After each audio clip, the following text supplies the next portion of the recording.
একটি কবিতা লেখা হবে।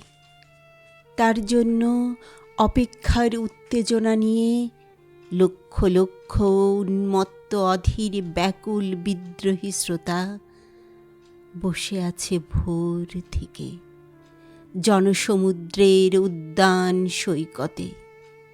কখন আসবে কবি? এই বৃক্ষে ফুলে শোভিত উদ্যান সেদিন ছিল না। এই তন্দ্রাচ্ছন্ন বিবর্ণ বিকেল সেদিন ছিল না। তাহলে কেমন ছিল সেদিনের সেই বিকেল বেলাটি?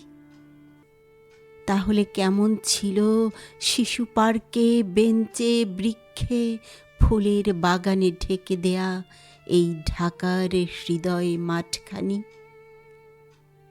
জানি সেদিনের সব স্মৃতি মুছে দিতে হয়েছে উদ্যত কালো হাত।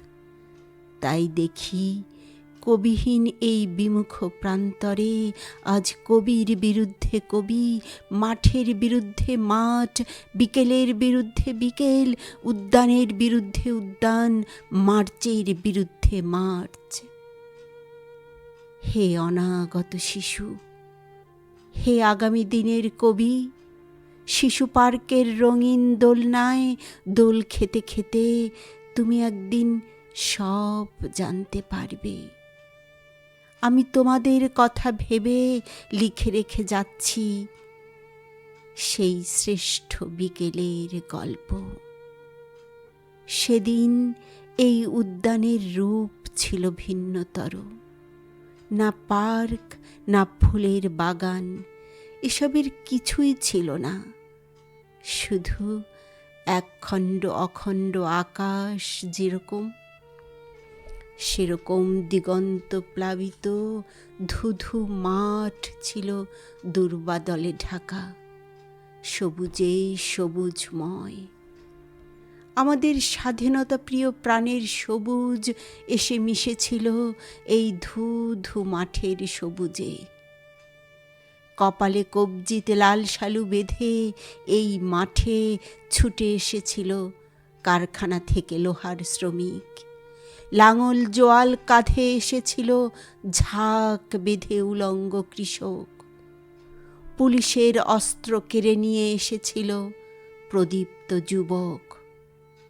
হাতের মুঠোয় মৃত্যু, চোখে স্বপ্ন নিয়ে এসেছিল মধ্যবিত্ত, নিম্ন মধ্যবিত্ত, করুণ কেরানি, নারী, বৃদ্ধ, বেশ্যা, ভবঘুরে আর তোমাদের মতো শিশু পাতাকুড়ানিরা দল বেঁধে। একটি কবিতা পড়া হবে। তার জন্য কি ব্যাকুল প্রতীক্ষা মানুষের। কখন আসবে কবি, কখন আসবে কবি? শত বছরের শত সংগ্রাম শেষে রবীন্দ্রনাথের মতো দৃপ্ত পায়ে হেঁটে অতঃপর কবি এসে জনতার মঞ্চে দাঁড়ালেন। তখন পলকে দারুণ ঝলকে তরিতে উঠিল জল, হৃদয়ে লাগিল দোলা, জনসমুদ্রে জাগিল জোয়ার, সকল দুয়ার খোলা। কে রোধে তাহার বজ্র কণ্ঠবাণী? গণসূর্যের মঞ্চ কাঁপিয়ে কবি শোনালেন তার অমর কবিতাখানি। এবারের সংগ্রাম আমাদের মুক্তির সংগ্রাম, এবারের সংগ্রাম স্বাধীনতার সংগ্রাম।